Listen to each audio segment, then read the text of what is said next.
여러분 안녕하세요. 서울경제신문 뉴욕특파원 김영필입니다. 여기는 로스앤젤레스고요.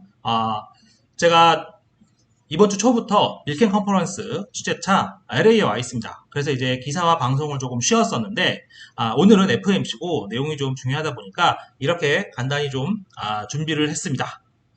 이게 녹화 방송을 진행하다 보니까 제가 처음에 녹화를 했는데 녹화 버튼을 또 안 눌렀습니다. 그래서 다시 녹화해서 올려드리느라 시간이 조금 늦는데요. 그럼에도 저희가 여러분들에게 약속한 게 있으니까 간단하지만 핵심 내용 위주로 정리를 해서 보여드릴 수 있도록 하겠습니다. 자, 오늘 그 큰 제목은 이렇게 꼽아봤습니다. 파월이 매파 기준은 유지했다. 유지했다. 즉 다음 달에 금리 인상을 중단할 수도 있고 아닐 수도 있고, 물론 이제 금리 인상 가능성이 좀 이렇게 신호를 줬기 때문에 그런 부분이 좀 의미가 있지만 추가로 올릴 수도 있다는 얘기를 하기도 했어요. 그래서 그것 때문에 오늘 증시가 좀 영향을 받은 부분도 있거든요. 그런 얘기를 했고, 어쨌든 인상 중단 신호를 줬지만 인하는, 즉 연내 인하는 부적절하다. 이건 좀 확실히 선을 그었다. 그런 내용입니다. 이거는 제롬 파월 사진이고요. 오늘 뉴욕 증시 주요 지수가 파월 FOMC 이후에 하락 마감했습니다. 나스닥은 0.25 내렸고 S&P 다우도 0.5 정도 떨어졌거든요. 연준은 오늘 그 전체적인 내용은 예상 범위를 크게 벗어나지 않았습니다. 기준금리 한 0.25 올렸고 다음번에 금리 인상 중단할 수 있다는 신호 줬고, 그리고 데이터에 따라서 정하겠다 하는 얘기 하나 걸치면서 시장이 오버할 수 있는 거 부분을 좀 단도리를 쳤죠. 그런 내용들이 있습니다. 그래서 전체적으로 보면 매파 기조라고 제가 방향을 잡은 거예요. 그렇게 해석하시면 될 것 같고요. 오늘은 좀 이제 제가 밀켄 취재 때문에 전반적인 내용을 좀 많이 볼 수는 없어서 정리 위주로 간단하게 전해드리겠습니다. 자, 이제 제가 FMC 알아야 할 거 7가지를 저는 꼽아봤거든요.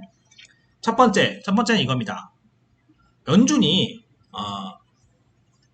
추가적인 정책 조치가 적절할 것으로 예상한다. 이렇게 성명에 써 있었거든요. 추가적인 정책 조치가 적절하다. 이 얘기는 추가적으로 금리를 올리겠다는 얘기죠. 근데 그 부분에서 적절한 추가 조치를 결정하는 데 있어서 뭐 어쩌고저쩌고 막 써 있습니다. 그러니까 잘 보시면 앞에 문장을 보면 확실히 추가적인 금리 인상이 적절하다는 뉘앙스가 담겨 있죠. 뒤에 보면 적절한 추가 조치를 결정하는 데 있어서 뭐 다른 요인들을 뭐 감안하겠다 이렇게만 돼 있습니다. 이 얘기는 추가 정책 조치가 적절하다는 의미는 추가 금리 인상이 적절하다 이 말이죠. 요건 이제 이해가 되시죠? 말이 좀 비슷해서 좀 해석이 잘 안 될 수도 있는데, 근데 뒤에 보시면 적절한 추가 정책 조치를 결정함에 있어 이렇게 바뀌면 적절한 추가 정책 조치는 요거 자체는 금리 인상을 의미하는 건 아니에요. 요거 자체 여기에서의 요 적절한 추가 정책 조치는 전체적 내용을 보면 금리 인상 중단이 될 수도 있고 금리 인하가 될 수도 있는 겁니다. 요 세 가지 중에 하나를 의미하는 거예요. 요게 여기서 이렇게 뭐 수식어가 막 빠지고 막 그러거든요.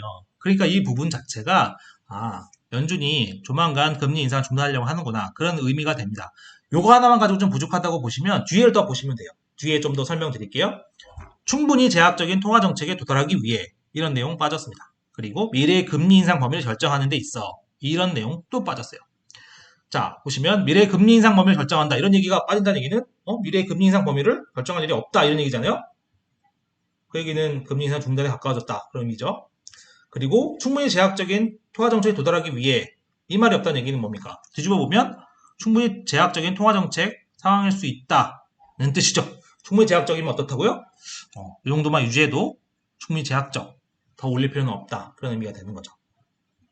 그래서 오늘 전반적으로 보시면 6월에 금리 인상 중단할 수 있는 신호를 줬다.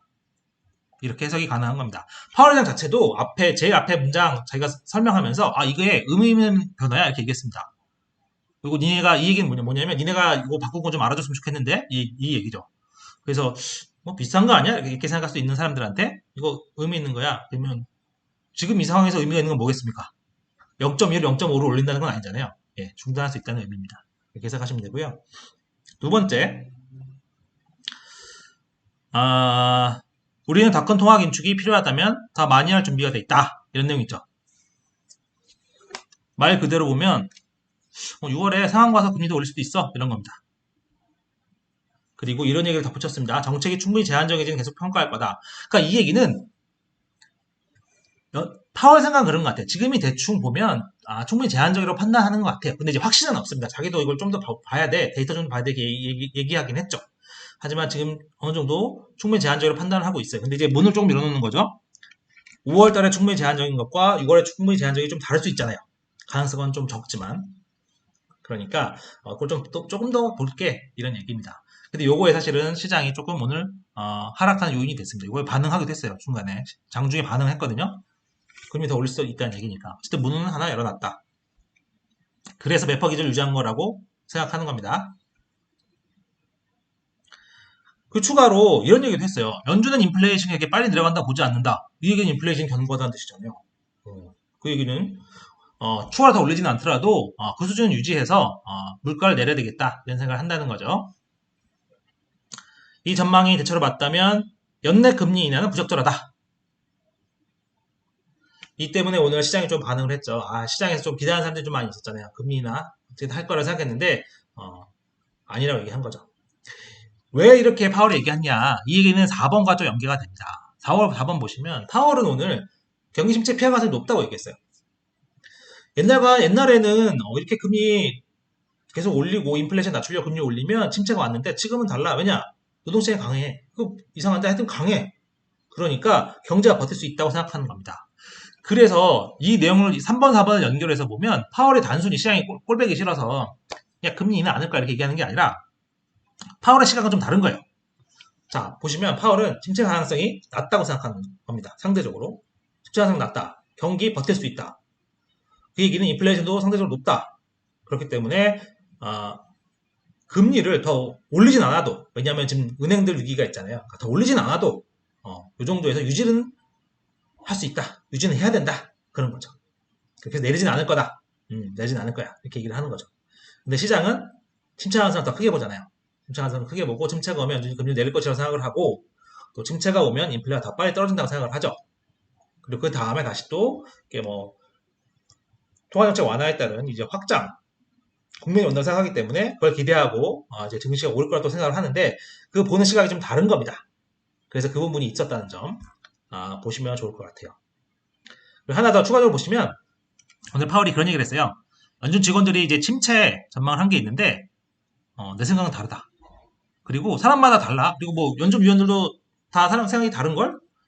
어쨌든 내 생각은 침체는 내 생각은 아니야 이렇게 얘기했습니다. 그게 좋다고도 얘기했어요. 건강한 거야. 사람마다 생각이 달라야지 이렇게 얘기했는데 사실 이 부분은 보기에 따라서는 파월이 연준 직원들의 그 전망을 믿지 않는다고 얘기한 거나 같습니다. 그렇지 않습니까? 나는 생각이 달라. 그 얘기는 제 입장에서 보면 연준 보고서를 다 믿을 필요는 없겠구나 이렇게 생각도 드는 거죠. 좀 상당히 이례적인 겁니다. 어쨌든 그럴 정도로 파월은 어쨌든 침체는 아닌 것 같다고 좀 세게 얘기한 거죠. 그리고 5번은 파월이 오늘 그런 얘기도 했습니다. 은행이 회복력이 있다. 그리고 건전하다. 이 얘기는 이제 원론적인 얘기죠. 원론적인 얘기인데 그래서 앞으로 몇 주 동안 중소은행에서 신용정책이 있을지가 중요하다. 이 부분은 자기가 좀 눈여겨보겠다. 이렇게 얘기를 했어요. 그리고 이 부분 제가 한번 말씀드렸죠. 시니어 로스 오피서 서베이. 그러니까 대출자들의 담당자들의 이제 대출 의향, 전망 이런 걸 보는 거거든요. 굉장히 좀 중요합니다. 이게 8에 나온다니까 이거 같이 보실 필요가 있어요. 근데 여기에서도 보면 대충 봤을 테니까 자기는 그동안 자기들이 생각했던 흐름과 크게 다르진 않다. 대출이 늘고는 있지만 증가폭은 감소하고 있다. 신용이 좀 계속 줄어들고 있다는 얘기죠. 그래서 이 5번 내용은 결국 금리 인상 중단 내용을 좀 뒷받침하는 내용입니다. 부채 한도 부분은 그건 원시청사 해야 할 일이야 이렇게 얘기했다고 생각하시면 되고요. 금리 인상률 좀 둔화하고 있어서 좋긴 한데 조금 더 둔화할 필요는 있겠다. 다만 이 부분 확실하게 얘기한 것 같아요. 임금이 인플레이션의 주요 원인이라고 생각하지 않는다. 이 얘기는 임금 상승과 물가 상승의 그 악순환의 고리 그거는 없다 이렇게 판단하고 있다는 점 그건 좀 확실하게 생각하고 있는 것 같습니다. 그 부분은 참고하시면 될 것 같고요. 나머지는 제가 다 설명드렸고 이 부분 하나 빌 더들리 전 뉴욕 연은 총재가 이런 얘기를 했어요. 제가 좀 신뢰하는 분이기도 한데 오늘의 메시지는 연준도 금리 인상 중단이 적절한지 아직 모른다는 것 같다. 아직 모른다는 것 같다. 그러니까 종합하면 대충 금리 인상 중단이 가까웠다는 오늘 힌트가 나왔고 메시지가 나왔으나 좀 문을 하나 열어놨다고 말씀드렸잖아요. 레포 기대도 유지해놓고 그런 걸 보면 파월 대충 감은 있으나 아직 2% 부족하다. 그래서 그걸 좀 더 봐야 되는 것 같다. 그렇게 보는 게 맞지 않나 싶습니다. 그런 부분. 이 빌 더들리의 말 좀 같이 좀 참고 삼아 받으시면 좋을 것 같아요. 그리고 파월과 시장이 보는 생각들이 왜 다른지 그런 부분들. 사실 오늘도 이제 보면 시장은 연내까지 1%포인트 금리 인하 얘기하고 있어요. 예, 완전히 다르죠. 그래서 그런 부분들 참고 삼아 보시면 될 것 같고요. 제가 이제 오늘 이제 LA에서 밀건 컨퍼런스 취재하다 보니까 전체적인 내용이 조금 세밀한 분석과 전망보다는 좀 정리 위주로 좀 전해드렸습니다. 그럼에도 제가 이제 여러분들 약속한 부분이 있고 FOMC가 중요해서 좀 부족하지만 이렇게 영상을 준비했고요. 제가 내일은 이동 부분 때문에 서부에서 동부로 가면 거의 하루 종일 걸리거든요. 시차도 있고요. 그래서 제가 이제 미국 시간 금요일 고용보고서 가지고 다시 돌아올 수 있도록 하겠습니다. 고용보고서 내용 보면 연준 내용들도 좀 더 잘 알 수 있을 테고 그 사이사이에도 은행 부분들도 진전사항이 있겠죠. 그거 가지고 돌아오겠습니다. 늦어서 죄송하고요. 예, 토요일 날 뵙겠습니다. 감사합니다.